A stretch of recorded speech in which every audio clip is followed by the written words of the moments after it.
Thank you for being here. Please subscribe to my channel so you don't miss out on new stories. Today's story is one where the wife plays a leading role in a similar plot, so enjoy.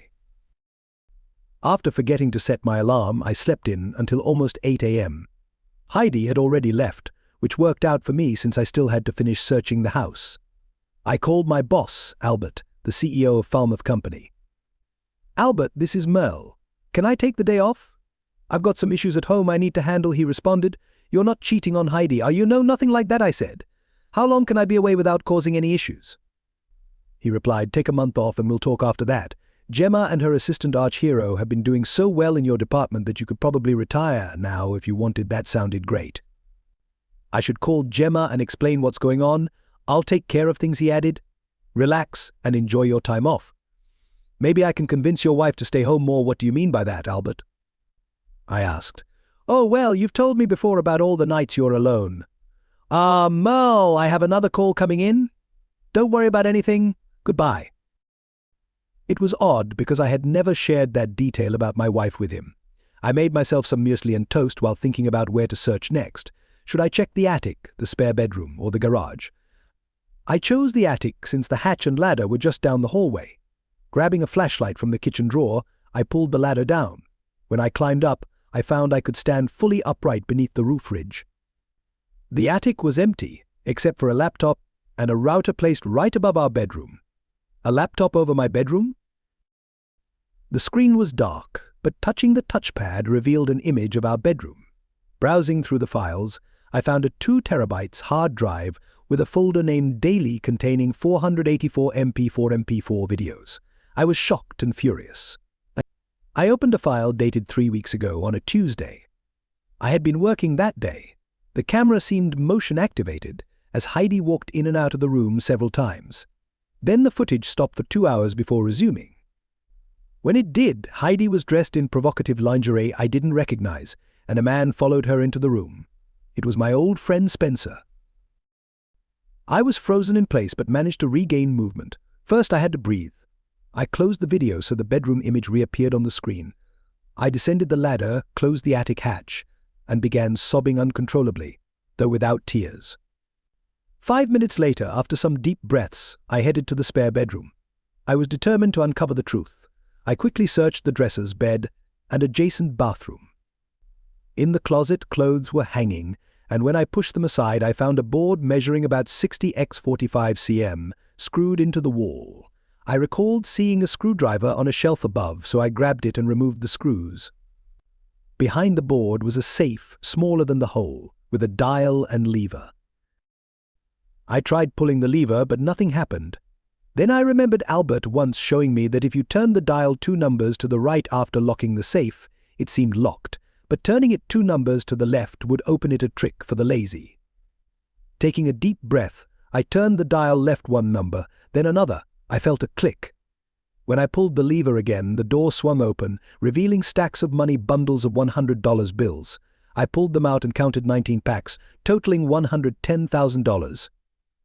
I put everything back as I had found it, replaced the board, tightened the screws, and returned the screwdriver to the shelf.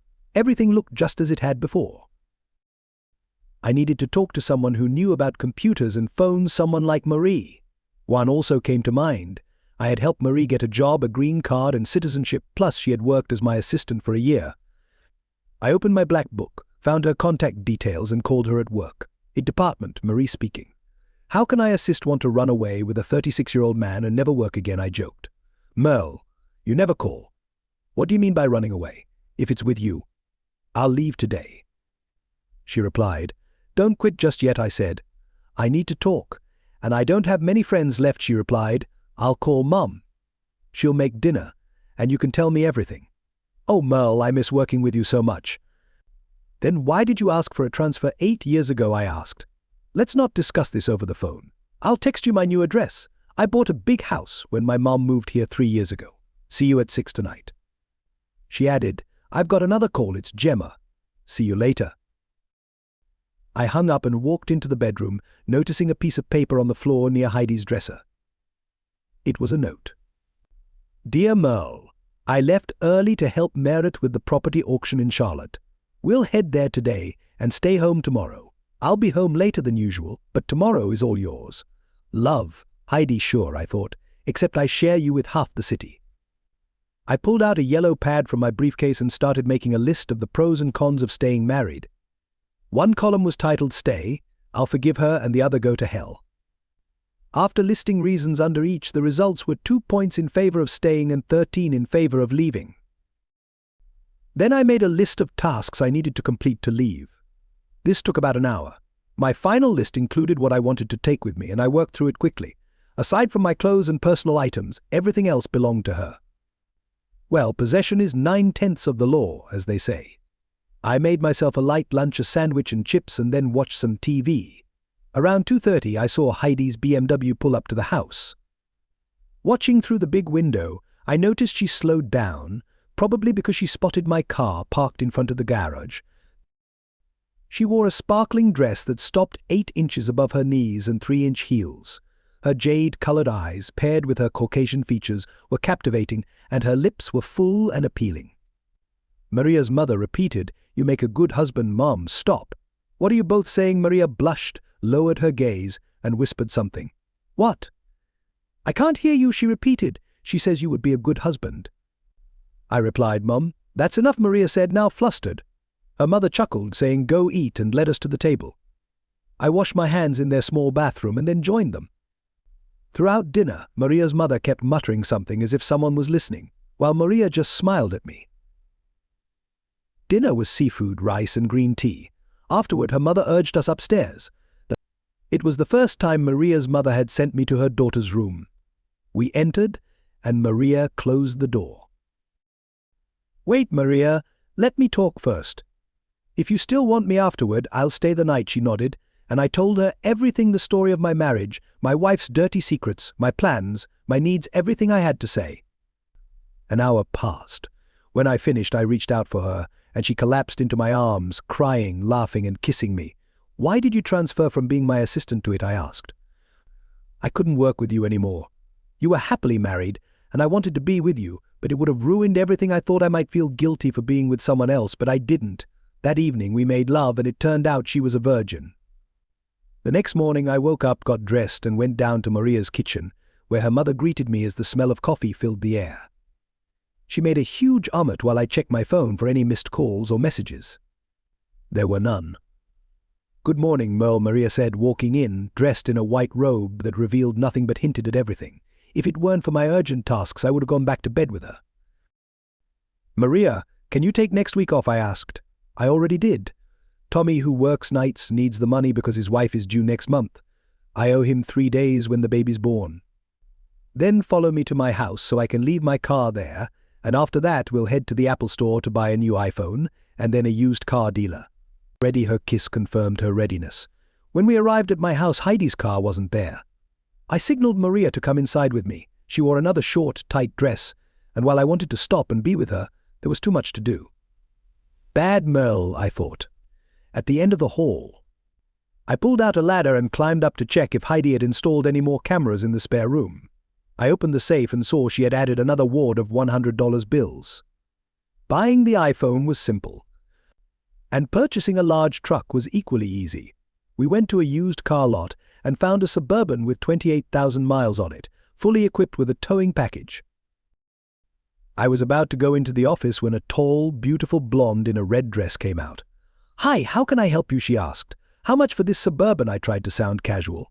$49,795 plus tax, plates, title, and handling fees. "But do you have trailers?" "Of course, honey. Follow me." She showed me a 7x4 trailer. "Is this what you're looking for? Let's go inside and talk." After negotiations, I bought the Suburban and trailer for $158,500 in cash. I agreed to bring the cashier's check by Friday morning. The extra money in the deal was to keep the transaction personal so we wouldn't have to report it to the IRS. Maria drove me home, and we promised to be together forever. Heidi's car was still gone. After cooking and eating dinner alone, I went to bed. I felt Heidi get into bed around midnight. I woke up to my alarm at 4 a.m., took her phone, and went to my home office.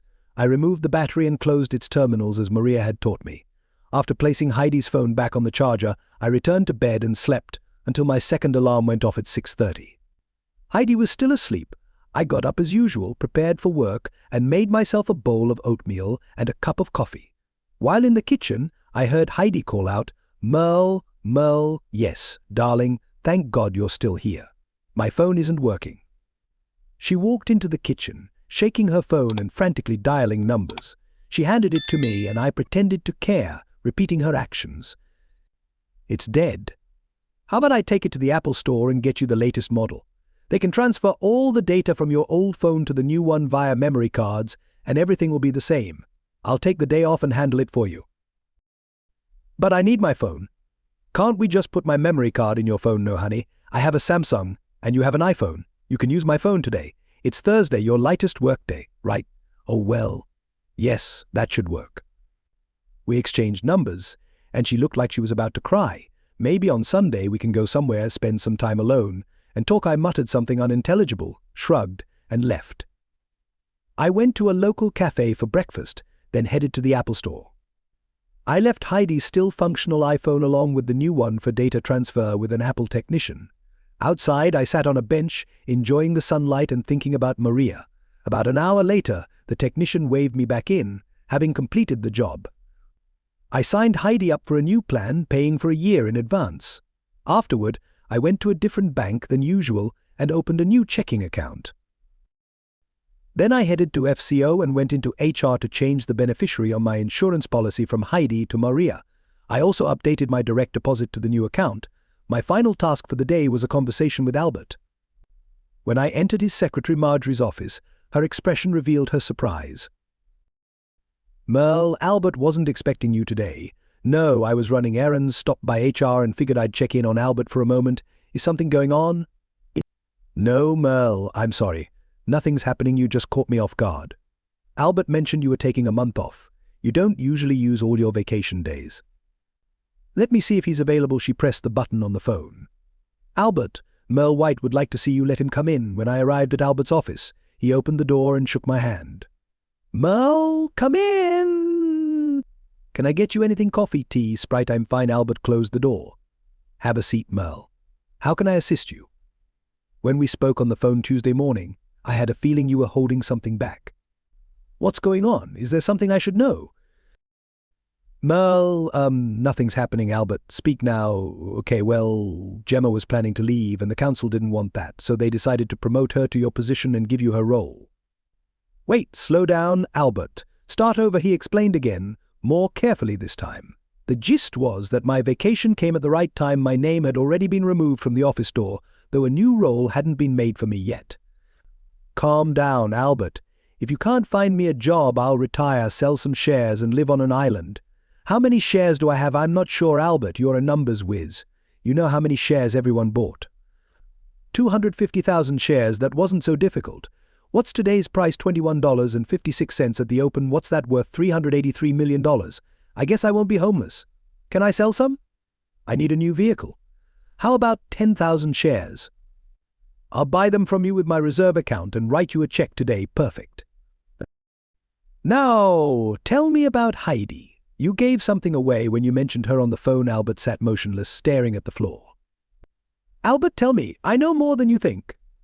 "She works at the Rebel Strip Club and offers services in the executive suite. The problem is, I'm the last to know. Does Greta know you go there to watch stripteasers?" "Forget I said anything." "Can I get the check now?" Albert called Marjorie, who entered, and after he explained, she handled the paperwork and wrote me a check for $1,215,000 from the checkbook in her safe. I stood to leave. "Do what you can about the job, but don't stress. Oh, and let's keep this between us. Heidi doesn't know I know, and I haven't spoken to her yet, of course, Merle. If it matters, I'm sorry." As I touched the doorknob, I paused. "Albert, is she really that good? Let's just say her performance is extraordinary." As I said goodbye to Marjorie, a thought crossed my mind. "Marjorie, you seemed nervous when I came in.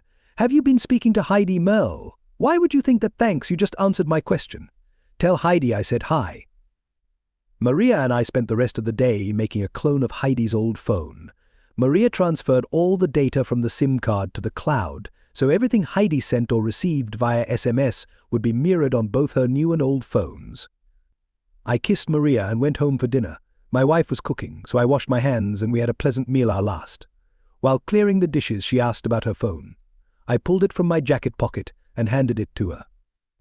As I finished rinsing the plates, I asked, "Heidi, why didn't we have kids?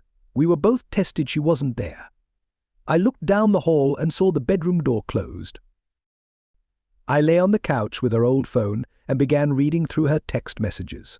I saw conversations with Meredith, Spencer, Devon, and even the mayor. They all wounded my pride, but tears weren't worth it. When the bedroom door opened, I hid the phone and sat up. Heidi paused, shocked to see me awake.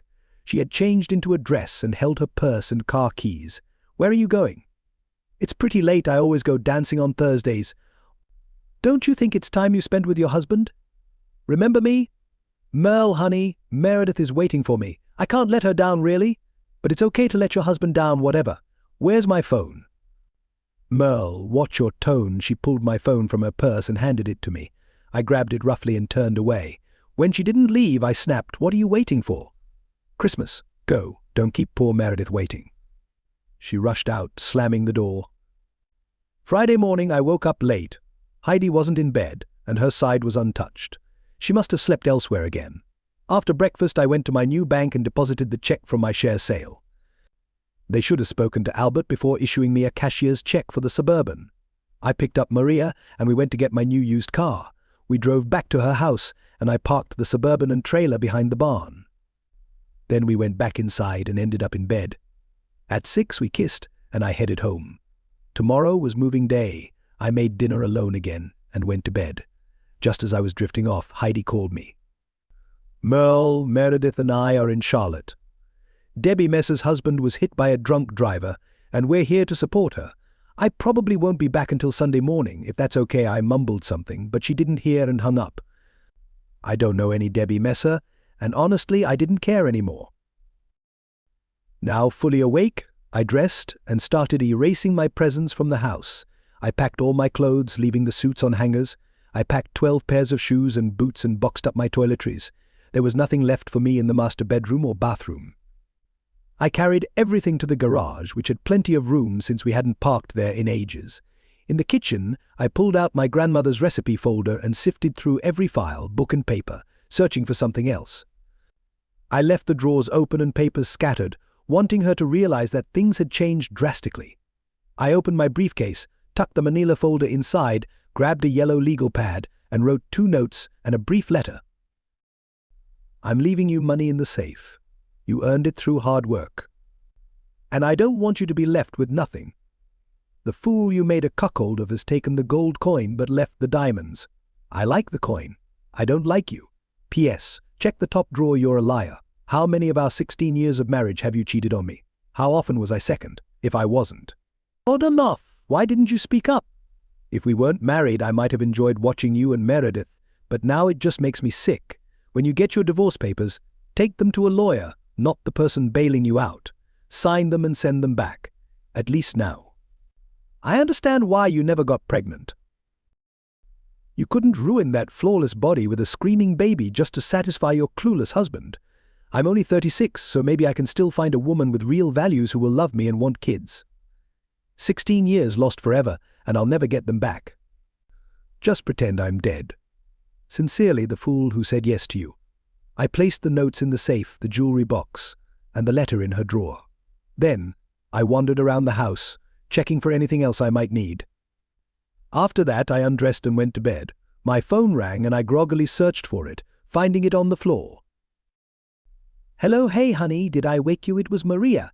"Uh-huh. Why are you calling so early? Is it early?" "Is it early? It's already 10:30. Where's your wife? I was worried you two fought, and she might have hurt you." "Oh, she and Meredith concocted some story about their friend's husband dying, blah blah blah. Let me get dressed and pick up the Suburban and trailer. I've got news for you. Bye. Love you." At 12:30 we got back to my house in the Suburban. We loaded all my clothes into the back seat and cargo area, then piled my suits on top. Maria started asking if I wanted to take anything else: photos, memorabilia, Christmas decorations, the family Bible, birth certificate, property documents, and tax returns. Tax returns. You're brilliant.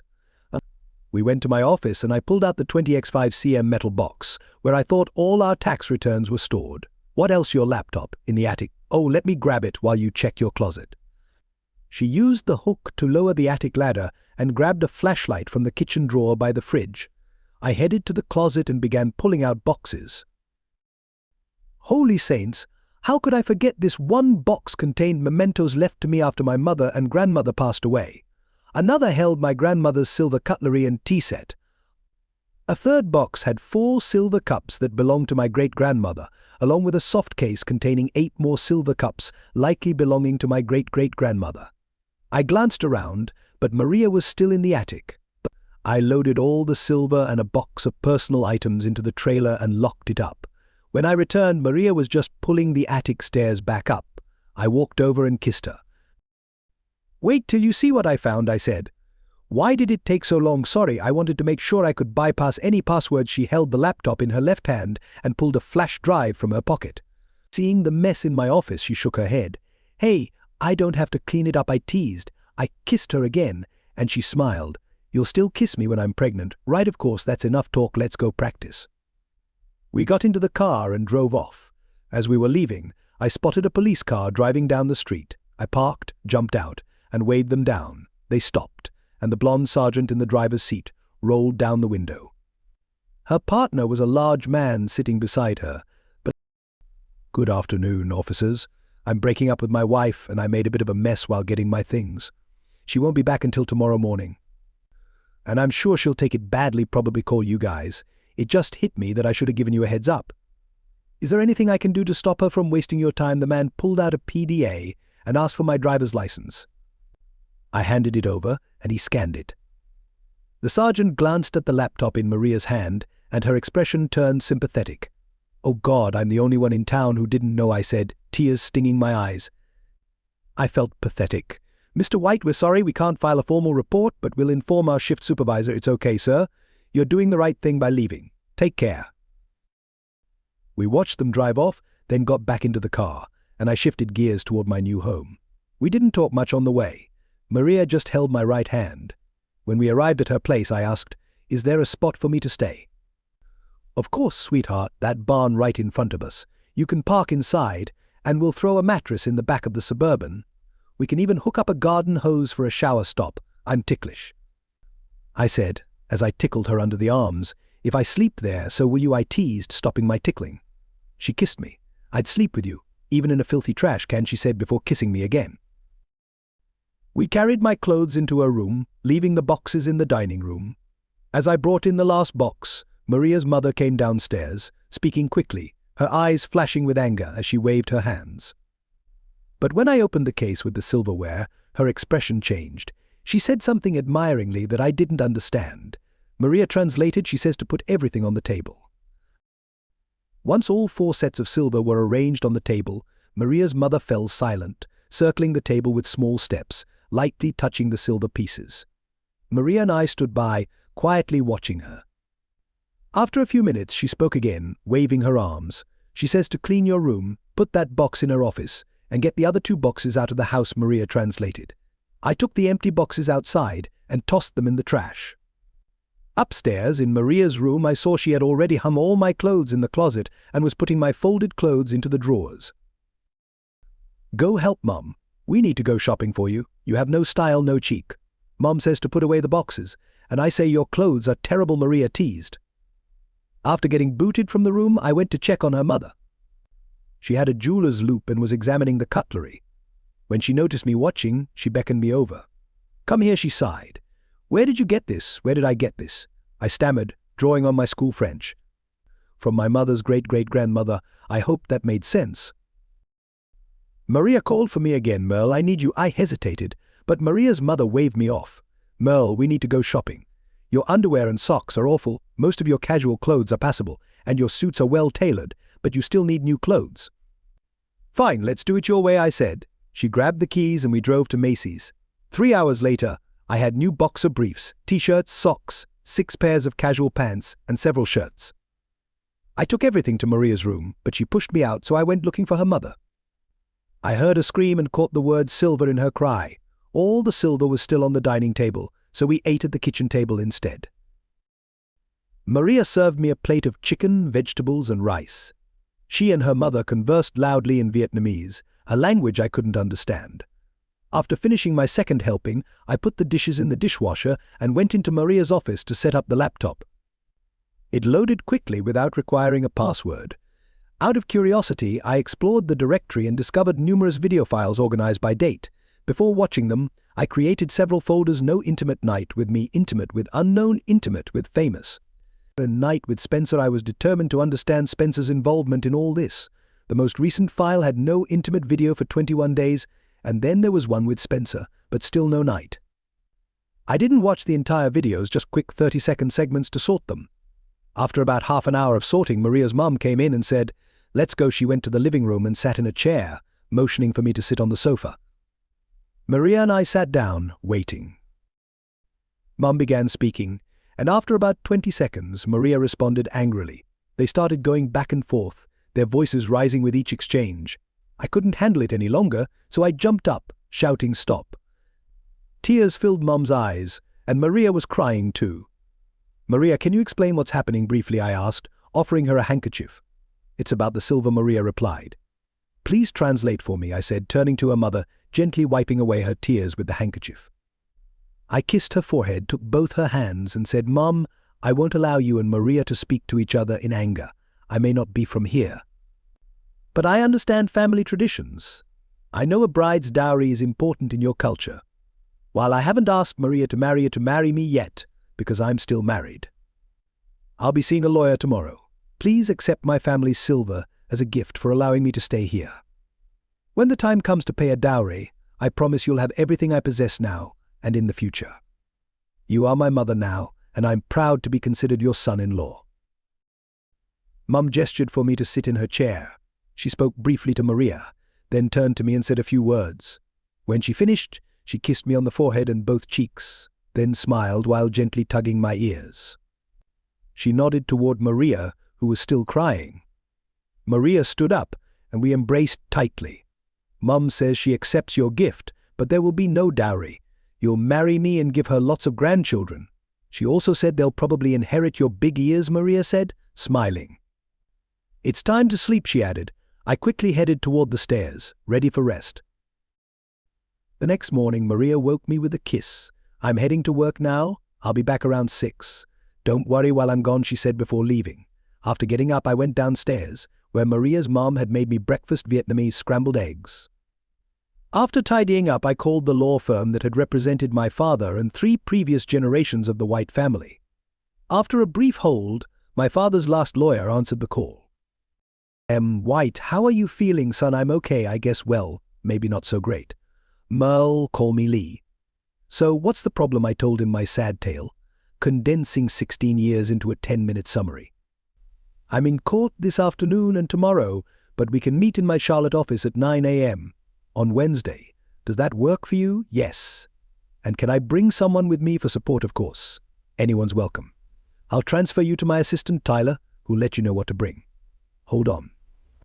After a brief pause, Tyler answered, and we discussed what documents I'd need to bring. After hanging up, I noticed several missed calls, text messages, and voicemails. I had forgotten to turn my phone's ringer back on. Most of the missed calls were from Heidi, with a couple from Spencer and a few from Meredith and Greg. As I read the texts, I saw Heidi's ranged from angry and threatening to tearful and pleading. Spencer's only message was hostile, while Meredith begged me to talk to Heidi.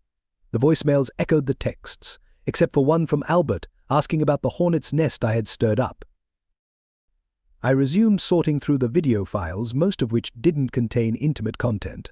Mom interrupted me for lunch around 1 p.m. I followed her into the kitchen, where she served me a delicious fish sandwich. Using my rusty French, I asked why the silver was so significant to her. In broken French, she explained something about an NVA officer who had killed both sets of her grandparents because they owned the silver I now had. I hugged her and asked if I could give her another hug. She laughed and said, "Sure, but I'd prefer if you come to my bedroom and tuck me," and I assumed she was joking. Returning to the laptop, I was surprised to see someone familiar in one of the videos: Greg. I created a new folder with his name and saved the file there. Soon after, another familiar face popped up: arch hero, Gemma's assistant, who had replaced me at FCO. He was single, but I could probably get him fired. Continuing my investigation, I found a video file dated 3 days before the one with arch hero, showing my replacement Gemma in bed with Heidi. That didn't shock me much. She could easily be on the chopping block alongside arch hero, but what really caught me off guard was Albert's appearance in one of the videos. I kept working until Maria pulled me away for dinner. Over the meal, she told me she had spoken to her boss and requested they find a replacement for her because she wanted to pursue new adventures like raising kids and breastfeeding. She playfully slapped the back of my head, Gibbs style from NCIs. The following morning, Maria kissed me awake again as she prepared for work. I headed downstairs to find that her mom had made well-cooked eggs and meat pies with soy sauce. I asked her how certain foods like eggs and bread were translated into Vietnamese. I knew I might never become fluent, but maybe I could improve my understanding of the language. I had already gone through 750 files, leaving 738 more to sort before I could start exacting my revenge. I gathered everything Tyler had requested and placed a new checkbook on top. When Maria got home, I asked if her mother could come with me to the lawyer's office. Maria asked her, and after a response in Vietnamese, Maria explained she wants to know why. Tell her it's not about what she hears, but what she sees. I trust her judgment, I said. Mom nodded after Maria translated my words. We left at 6 a.m., stopping in Gastonia for breakfast at a Vietnamese restaurant. We arrived at the law firm 10 minutes early, and I spent most of that time parking. At 9:02, we greeted Lee's secretary and were immediately shown to his office. Merle, long time no see. How have you been? Lee greeted me with a wide grin, shaking my hand. And who is this lovely lady? This is Long Gwyn, my future mother-in-law. She doesn't speak English, but she's very wise. I look up to her as the mother I never had. I call her Mom. Lee surprised me by speaking to her in Vietnamese. They chatted for a few minutes, and I saw a smile appear on her face. As we sat down, Lee explained, I was stationed in Da Nang as an interpreter, and after my service I stayed with her family for over 40 years. The confusion on my face must have been obvious, because Lee turned a picture on his desk toward me. It was his wedding photo featuring a beautiful Vietnamese woman. We're still married, he added. What about you, Merle? There's not even paper, let alone ink on it, I replied. You move fast, son. The ink on your divorce isn't even dry, and you've already got someone new. I've known Maria for 8 years. Back then, everything seemed fine at home, or so I thought. I see, he said, pressing a button on his phone. Let me call my assistant, and we'll get started. Tyler, can you come in here? You call everyone son, Lee, I joked. He is my son, Lee replied.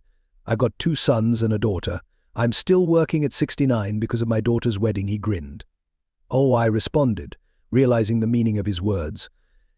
Tyler entered with the same big smile and round face as Lee. We spent over an hour reviewing the documents I'd brought, discussing my terms, and answering questions. Right before we left, I had an aha moment. Lee, I just remembered the manager at Rebel registered it as an LLC.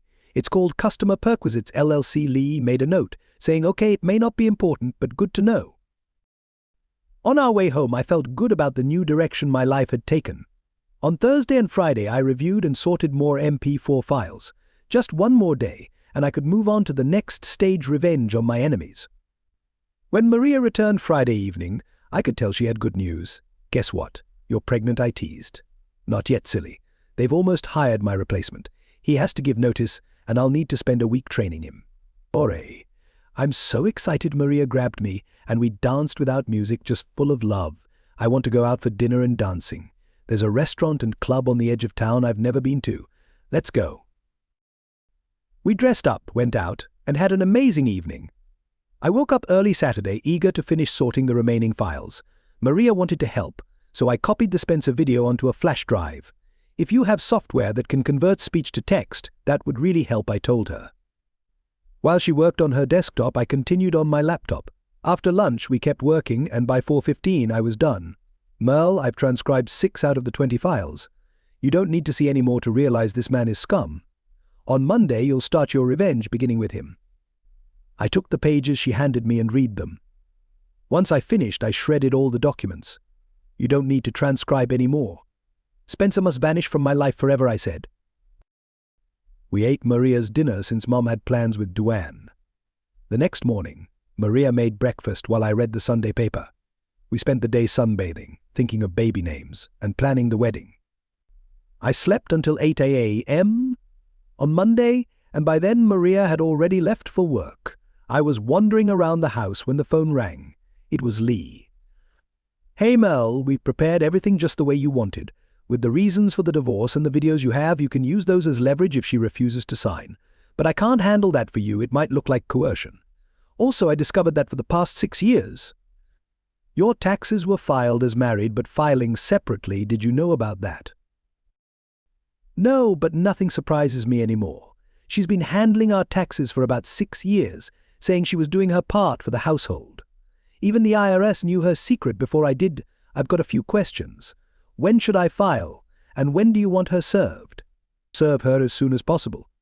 Can you do it today? Of course, I'll call you back. I grabbed my keys and told Mom I was heading out and would be back soon. I drove to my old house, entering the street from the opposite direction. Heidi's car was parked in the garage next to Meredith's. I quickly left and returned to Maria's. Funny to think of it, but Maria's place now felt like my home. I called Lee again. Lee, she's not doing anything today. I checked, and she's there with Meredith at 2:21. Tyler called me back. Hey Mel, Heidi was served at 2:05 today. On Tuesday morning, I carefully planned my revenge, but I didn't write anything down, didn't want my thoughts to testify against me. There were 4 men and 1 business I aimed to destroy. The first was Mayor Rudolph Burns. I had several videos that could ruin his political career if sent to the press. Next was Devon Durant, owner of the Rebel Strip Club. My plan was to burn it down. I just needed to find someone who could help me. The police chief had covered up multiple complaints about the club's impact on public order, so he would fall with the mayor. My last target was my old friend Spencer McCoy. He was responsible for turning Heidi into what she is now, and I intended to handle him personally. Of the 34 men in the video, she had only been with Spencer once, but my gut told me to start with him. I also knew 2 other men and planned to confront them. The first was Bradley Smith, the high school principal. He had just become principal during my senior year. I drove to the school and waited for him to finish a meeting. When he stepped out, he recognized me and invited me into his office. Hey Mel, I haven't seen you since your 15th birthday party 3 years ago. What brings you here? I need to talk to you about Heidi, I responded. About what exactly? He asked, seemingly aware of the situation. You know how and where it happened, don't you? I said.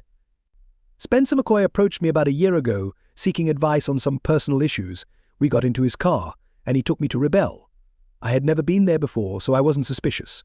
There she was on stage, my wife, the fiery redhead.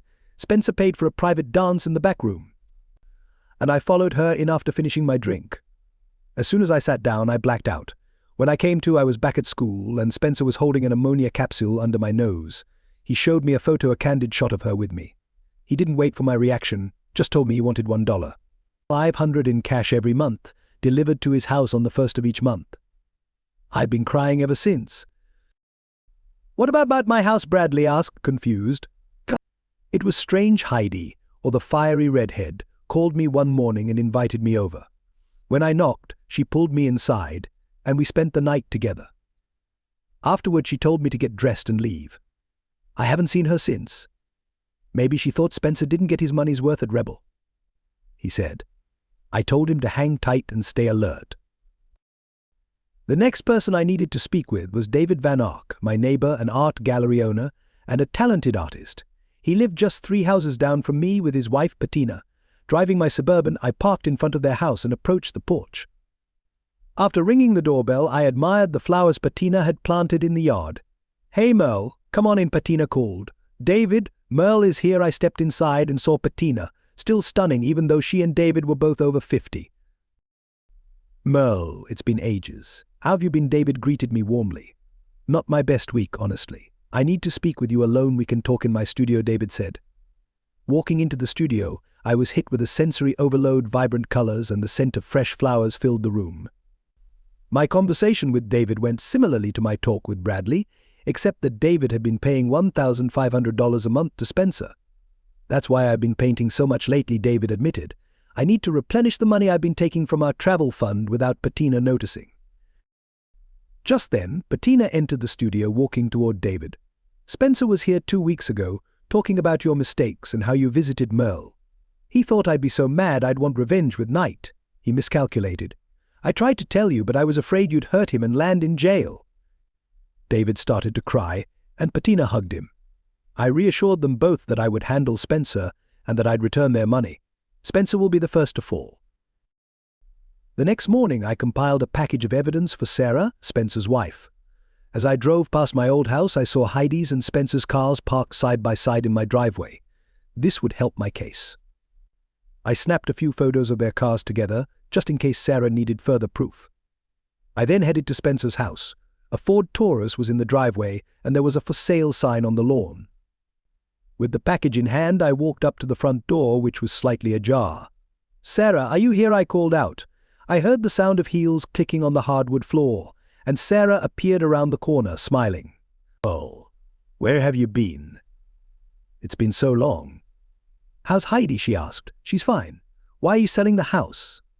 "Spencer didn't mention moving." "Oh, Spence bought a new house in Thousand Oaks and paid in cash. He put it in my name. Thanks to some bonuses and great investments," she explained.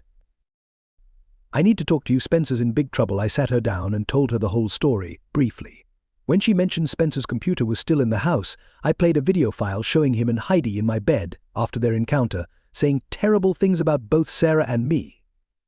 I also showed her photos of him and Heidi together and explained his extortion schemes and how much money he had made. Sarah looked upset, but didn't cry. "I've suspected he's been cheating on me for a while. Can I take the CD and photos to my lawyer?" "Yes, but wait a few months before filing for divorce. He's gotten mixed up with dangerous people, and I'm not sure he'll survive this. Since he gave you a house, change the locks. If you need money, don't hesitate to ask. You and I are the true victims here. I've done well with stock investments. So helping you won't affect Spencer." "What about Heidi? Will you try to save the marriage?" Sarah asked. "I may forgive her someday, but I'll never love her again unless there's a miracle. I've reconnected with someone from my past, and I'm completely in love with her now." "Sarah, can I take Spencer's safe and computer?" "The CDs and photos are stored there. Take them," she said. "I'll head home." I handed her 2 business cards, one for a locksmith and one with my contact information. "Oh, this guy, he's trustworthy, and he owes me a favor. Tell him I sent you, and call me if you need anything." After Sarah left, I dialed Maria. "Maria, didn't you say you have a brother in town? I need some help moving a safe. I'll call him and give him your number," she replied. While I waited, I looked through Heidi's old phone and found a message from Spencer saying, "Baby, I'm coming over and we're going to spend all day and night catching up." My phone rang. "Hello," my sister said. "You need help with a safe?" "Yes, I've got a safe that needs to be loaded into my trailer." I gave him the address and the dimensions of the safe. "Someone will be there in 45 minutes. Great, I'll be waiting." 35 minutes later, a van arrived. 2 men got out with a cart, loaded the safe into my trailer, and told me to call when I was ready to unload it. I grabbed the computer and drove back home in my Suburban. When I arrived, a man was already waiting for me at Maria's barn. He introduced himself as her brother, Duong. After we unloaded the safe into the barn and covered it with a tarp, I asked Duong, hypothetically, if he knew anyone who could make a body disappear or where I could get a clean gun with a silencer. He said he'd get back to me with an answer.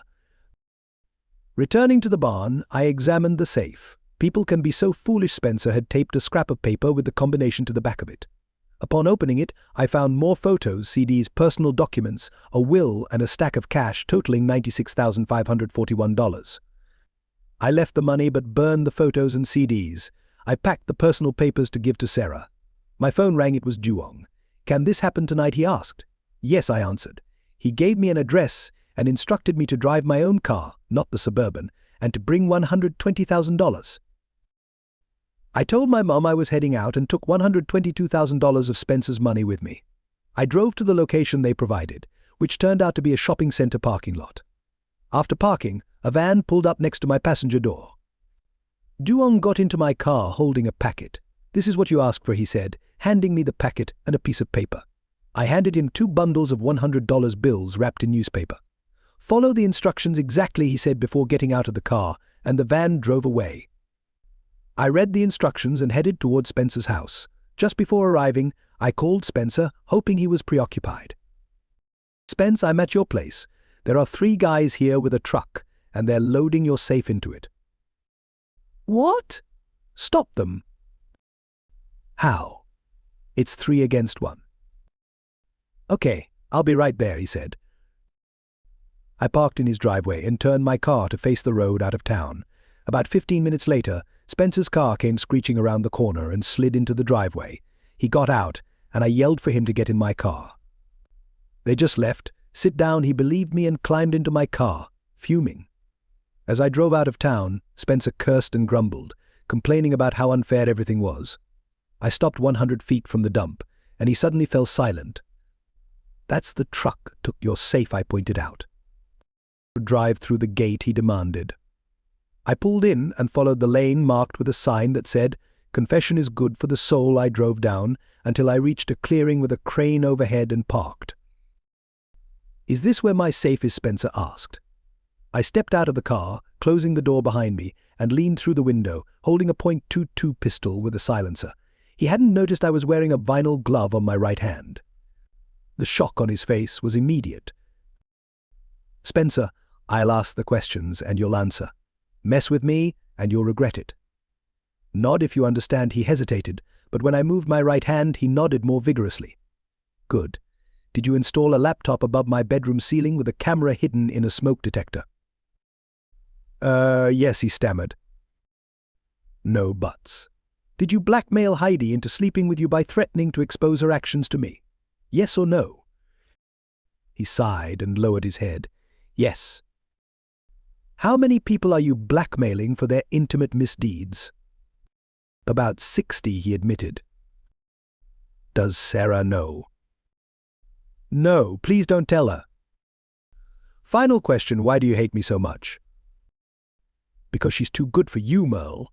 You don't deserve her." That was it. I shot him. I walked out through the exit of the landfill, where Duong picked me up and drove me home. He stayed for dinner, and we enjoyed the evening, eating and talking. As Duong was about to leave, he glanced at the silverware. "Did you give all this to Mom?" he asked. I nodded, and he smiled. That night I confessed everything to Maria and begged her for forgiveness. "Merle, we Vietnamese view killing differently from white Americans. If someone deserves to die, and they do, we don't concern ourselves with how it happened. Understand?" I nodded, relieved by her response. I transcribed 6 conversations between Heidi and Spencer. He was a vile, despicable man who deserved what he got. Lee called me early the next morning. "Hey, good morning, buddy. Your wife will sign the papers today if you talk to her." "What exactly does that mean?" "Once the papers are signed and submitted, you'll be free in 90 days. "What do I need to do?" "Tyler is on his way to pick you up. We'll head to your old house to meet Heidi and her lawyer at 10. "Okay, I'll be ready." I called Maria. "Maria, is Manon listening?" "Yes." "Good news. I'm meeting with Tyler, Heidi, and her lawyer at 10. She's going to sign, and in 90 days I'll be free." "That's amazing. What does she want to talk about?" "Only talking, no kissing." "Yes, darling, good luck." Tyler picked me up and I gave him directions to Heidi's house. When we arrived, her lawyer was already heading toward the front door. Heidi came out to greet us. "Oh my God, Merle, the pictures don't do her justice," Tyler exclaimed. "Come on, Tyler, stop gawking," I said. We went inside and I led him to the dining room. Heidi avoided eye contact. We signed and initialed the documents until everything was complete. Once the lawyers left, Heidi and I were alone, strangers after 16 years of marriage. "Did you want to talk?" I asked. She stood up and began pacing. "It all started 6 years ago when you were away for a 2-day seminar in Atlanta. Spencer came to me and I became the first victim of his blackmail. He gave me some drugs and stayed overnight. The next night, Spencer took me to Rebel. I was mesmerized by the control the dancers had over the men's wallets. When I finished, there were $1,500 bills on the stage. From that point, you became second in my life. I won't list all the men or women I've been with, there were many. At first, I only danced on Fridays, then added Wednesdays. That's when Meredith joined me. Saturdays, which I claimed to spend doing charity work, and Thursdays when I said I was going dancing, were also spent at the club. I started treating you like a roommate. The men we were with, some were powerful figures, not filmed at the club. They paid well for a lap dance or a night at their hotel rooms, and that's why I came home late. So you didn't see a future for us? No, the thrill of being with other men and the money was irresistible. There's one wealthy 58-year-old man who really wants me just for himself. Maybe I'll give him a chance. What about Spencer? He's bad news. A truly evil man. He hurts me and calls you all sorts of awful names. I hate him. Take your money and diamonds and get far away. Did you know he installed a camera in a smoke detector in our bedroom, with a computer in the attic? A camera? Oh God, no. How long has it been there? 5 years. That's why he made you call those men he was setting up at the club. She broke down, tears and mascara running down her face, but I felt no sympathy. Don't worry, I have everything under control. That's why you need to leave the city. I'll put the house up for sale. Go to your lawyer and sign a power of attorney. We stood there in silence for a moment. Hi, can you take me to my new place? Of course. When we arrived at Maria's house, Heidi asked, "Have you found someone you can love?" Yes, I replied, stepping out of the car. All right, she said, and went on her way. Heidi went to her future, and I returned to mine. Maria came home at 4 and said they fired him. Who fired who? My replacement, his job let him go, so I have 1 week left. 2 days from now, everything will be signed. In 90 days, we should either get married in court or at the magistrate's office. I told my mother, and she slapped me, still not used to my jokes. The next day, I visited Albert at FCO. After I explained what was on the CD and what had happened in the 2 scenes, he buried his face in his hands.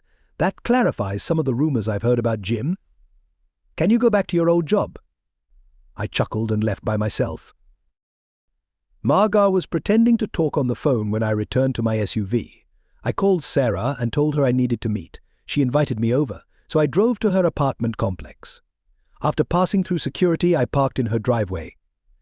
When she came out, she asked, "Have you heard anything about Spencer?" I responded, "Only rumors. I heard he crossed paths with those dangerous people I mentioned before, but I'm not sure where he is." Then I said, "I have something for you." I opened my suitcase, handing her all the documents from his safe, along with $120,000 and his will. She looked at the money as I headed off to see Maria. Maria and I were planning to visit some relatives in Gastonia when there was a knock at the door. I opened it to find a police officer standing there.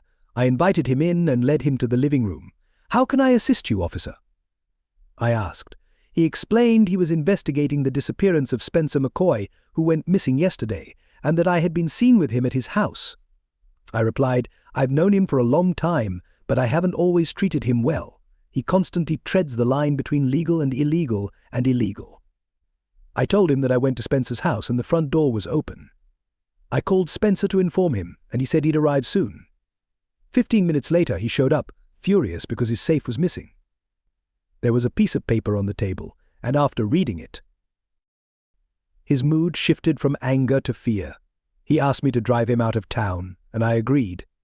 I dropped him off at a bus stop, where he told me someone would come for him, but I needed to leave quickly. He also mentioned that these were dangerous people, the kind I wouldn't want to know. That's why I left. "If I have further questions, can I come back?" the officer asked. "Of course," I replied. After he left, my mom and Maria hugged me, and we headed to Gastonia. I had a great time watching Maria ward off all the single women who tried to get between us. She wasn't the only one who returned home with a slap mark on her face. On Sunday morning, as I got out of bed, I asked Maria, "Can we take a long vacation next week? I need a break, too much stress." Just then, my mum entered the room without knocking, muttered something, and left, closing the door quickly. On Monday, as I showed her how to make French toast the way I liked it, she ended up eating mine because it was so good, so I had to make more. I picked up the newspaper, and on the front page was an article about the mayor, a scandal, and his secret family. I could use a vacation right now, I thought. Over the next few days, the newspaper ran, Stories of the mayor's corruption, a judge taking bribes, and a police chief involved in scandal. On the last page, I saw a report about Spencer's disappearance. Bradley Smith called, asking if I had anything to do with the envelope full of money he had received. I told him honestly, "Bradley, I never sent you any envelope full of cash. He found someone who did an hour later." Then David Van Ark called, saying they had received a surprise gift and asked if I wanted a portrait of my wife at a discount. I told him, "Can we discuss this in 8 months?" The police raided Rebel, and the negative press damaged the business. One day there was a fire, clearly caused by arson. The fire inspector pointed the finger at Dion Durant, who owned the business and held the insurance. The insurance company refused to pay, and Durant was arrested. The mayor resigned and disappeared, with rumors suggesting he knew too much to be allowed to live. Following a thorough investigation, the police chief and 2 other officers were charged with various crimes, and 9 other officers resigned. I put the house up for sale, and it sold at full price. Within a week, Heidi's lawyer took her half. Maria and I went to the French Riviera and spent a week mingling with famous people on the beaches. We discovered she was pregnant when she was 20 weeks along.